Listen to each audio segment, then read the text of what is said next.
तो दोस्तों, पैन को आधार कार्ड से लिंक करने के लिए गवर्नमेंट की ऑफिशियल वेबसाइट है incometax.gov.in, इस पर आप जाएं। उसके बाद कुछ इस तरह का पेज ओपन होगा।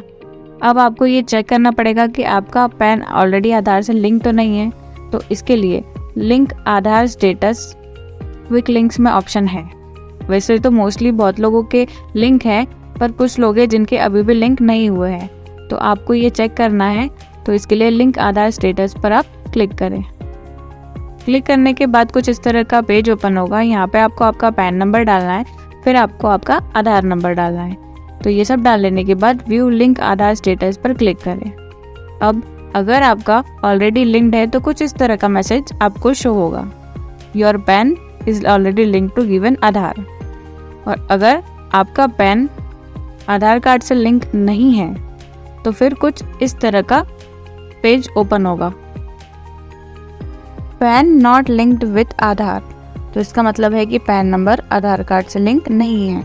इसको लिंक करने के लिए ये जो ब्लू कलर में लिखा हुआ है लिंक आधार, इस पर आपको क्लिक करना है। क्लिक करने के बाद कुछ इस तरह का पेज ओपन होगा। अब यहाँ पे 3 स्टेप में जो प्रोसेस है लिंकिंग की वो डिवाइड की गई है, एंट्री डिटेल्स, वेरिफिकेशन और स्टेटस।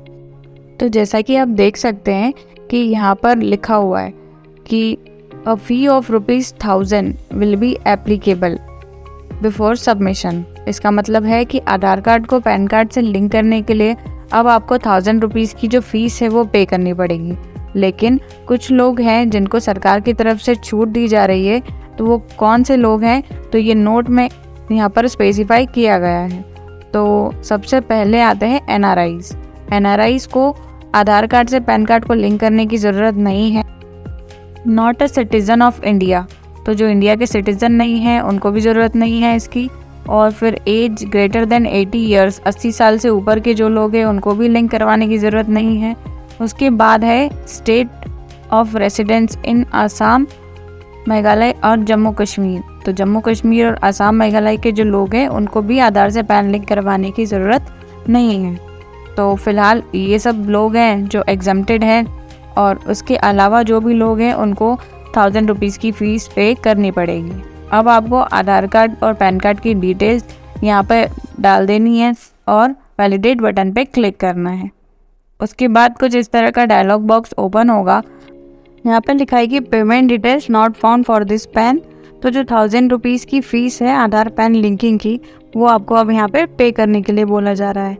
और फीस पेमेंट करने के बाद 4 से 5 वर्किंग डेज लगेंगे। उसके बाद आप आपकी आधार पैन लिंकिंग की जो प्रोसेस है, जो रिक्वेस्ट है, उसको सबमिट कर पाएंगे। अगर फिर भी आप नहीं कर पाते हैं तो आपको हेल्प डेस्क में कांटेक्ट करना पड़ेगा, लेकिन बेसिकली ये 2 से 3 दिन में हो जाएगा। अब आप कंटिन्यू टू पे थ्रू ई-पे टैक्स पर क्लिक करेंगे। उसके बाद अब आपको कुछ इस तरह का पेज दिखेगा। यहाँ पे आपको आपका पैन नंबर डालना है, फिर कंफर्म पैन में भी आपको आपका पैन नंबर डालना है। उसके बाद आपको आपका मोबाइल नंबर डालना है, और फिर मोबाइल नंबर डाल लेने के बाद आपको कंटिन्यू बटन पर क्लिक करना है। अब आपके मोबाइल पे एक OTP आएगा, तो वो OTP आपको यहाँ पर डाल लेना है और कंटिन्यू करना है। उसके बाद आपको कुछ इस तरह का पेज दिखेगा। तो आपका OTP वेरीफाई हो चुका है, अगेन कंटिन्यू पे क्लिक करें। अब कुछ इस तरह का पेज ओपन होगा। यहाँ पे आपको 3 ऑप्शन दिख रहे हैं, income tax, equalisation, STT, CTT और फी अदर पेमेंट्स। तो आपको फर्स्ट वाला जो ऑप्शन है, फर्स्ट वाला प्रोसीड जो लिखा है, उस पर आपको क्लिक करना है। क्लिक करने के बाद आपको कुछ इस तरह का पेज ओपन होगा। यहाँ पे आपको असेसमेंट ईयर सेलेक्ट करना है, तो आपको 2023-24 ही सिलेक्ट करना है। ये असेसमेंट ईयर है, फाइनेंशियल ईयर नहीं है, तो आप ध्यानपूर्वक इसको सिलेक्ट करें। उसके बाद आपको टाइप ऑफ पेमेंट पूछा गया है माइनर हेड, तो इसमें ऑप्शन है अदर रिसीट्स, उस पर ही आपको क्लिक करना है। क्लिक करने के बाद कंटिन्यू करना है। तो दोस्तों, जैसा कि आप देख सकते हैं कि यहाँ पर बहुत सारे ऑप्शंस आपको दिख रहे होंगे, सब में 00 लिखा है, tax, surcharge, cess, interest, penalty. और हमारा वाला जो ऑप्शन था अदर्स, उसमें ₹1000 लिख के आ रहा है। तो ये डिटेल्स ऑटोमेटिकली सब फीड होके आई है। तो पहले ये सब मैनुअली करना पड़ता था, लेकिन अब ये ऑटोमेटिकली फीड होके आई है। हमको कुछ नहीं करना है, सिर्फ कंटिन्यू पे क्लिक करना है। और फिर अब यहाँ पे आपको पेमेंट मोड सेलेक्ट करना है। तो यहाँ पे बहुत सारे ऑप्शंस हैं, नेट बैंकिंग, डेबिट कार्ड और RTGS, NEFT, पेमेंट गेटवे। तो आपको जो भी आपका ऑप्शन है वो सिलेक्ट कर लेना है यहाँ से, और अगर नहीं तो फिर आप पेमेंट गेटवे सिलेक्ट कर लें। यहाँ पे आपको 3 बैंक दिख रहे हैं, Canara bank, federal bank, Kotak Mahindra bank. तो ये सिर्फ बैंक पेमेंट गेटवे हैं, तो इसमें आप कोई भी बैंक सिलेक्ट कर सकते हैं। ऐसा ज़रूरी नहीं है कि आपका अकाउंट भी उसी में होना चाहिए।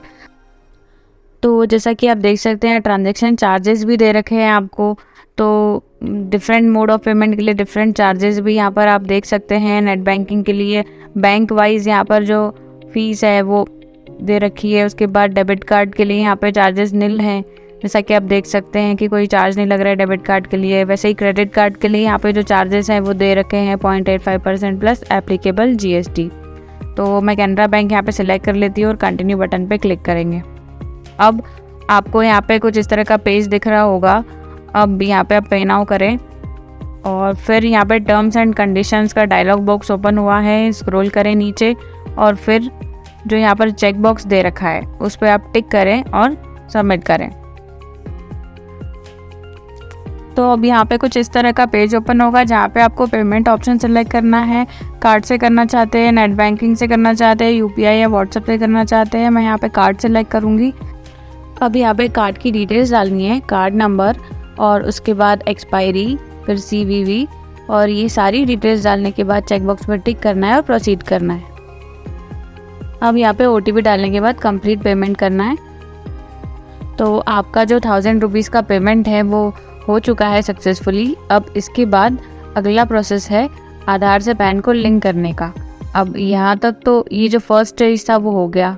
अब आपको वापस से incometax.gov.in पर जाना है 5 से 7 वर्किंग डेज के बाद, क्योंकि 5 से 7 वर्किंग डेज लगेंगे इनकम टैक्स को आपका जो पेमेंट है जो आपने किया है उसको वेरीफाई करने के लिए। जब वेरीफाई हो जाएगा उसके बाद जो नेक्स्ट ऑप्शन है आधार पैन लिंकिंग का वो आपके सामने ओपन होगा। तो अब आपको वापस से लिंक आधार पर क्लिक करना है 5 to 7 वर्किंग डेज के बाद में, और उसके बाद वापस से आपको आपका पैन और आधार डालना है और वैलिडेट बटन पे क्लिक करना है। फिर कुछ इस तरह का डायलॉग बॉक्स ओपन होगा, your payment details are verified, please click on continue to proceed with submission of Aadhaar PAN linking request. तो अब आप आधार पैन से लिंकिंग की जो प्रोसेस है, जो रिक्वेस्ट है वो आप करेंगे। तो इसके लिए आपको यहाँ पर कंटिन्यू पे क्लिक करना है। कंटिन्यू पर क्लिक करें तो फिर आपके सामने कुछ इस तरह का पेज ओपन होगा। अब यहाँ पे आपको आपके आधार कार्ड पे जो नेम है वो आपको यहाँ पे एज इट इज़ डालना है। उसके बाद नीचे 2 चेक बॉक्स दे रखे हैं। पहला है I have only year of birth in the Aadhaar card. इसका मतलब ये है कि आपके आधार कार्ड पे अगर सिर्फ आपका डेट ऑफ बर्थ का ईयर डला हुआ है तो आपको इस चेक बॉक्स पर टिक करना है। नीचे लिखा है I agree to validate my Aadhaar details, इसको आप टिक करें और लिंक आधार पे क्लिक करें। तो दोस्तों जैसा कि आप देख सकते हैं कि आपके आधार पैन लिंकिंग की जो रिक्वेस्ट है वो UIDAI के पास वैलिडेशन के लिए सेंड हो चुकी है।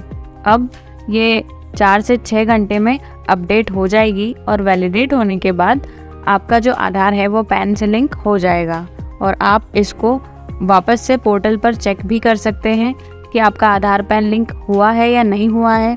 और ये करने के लिए वापस से आपको गवर्नमेंट की जो वेबसाइट है incometax.gov.in इस पर जाना है, लिंक आधार स्टेटस पर क्लिक करना है और उसके बाद यहाँ पर वापस पैन आधार की डिटेल्स डाल के व्यू लिंक आधार स्टेटस पर क्लिक करना है।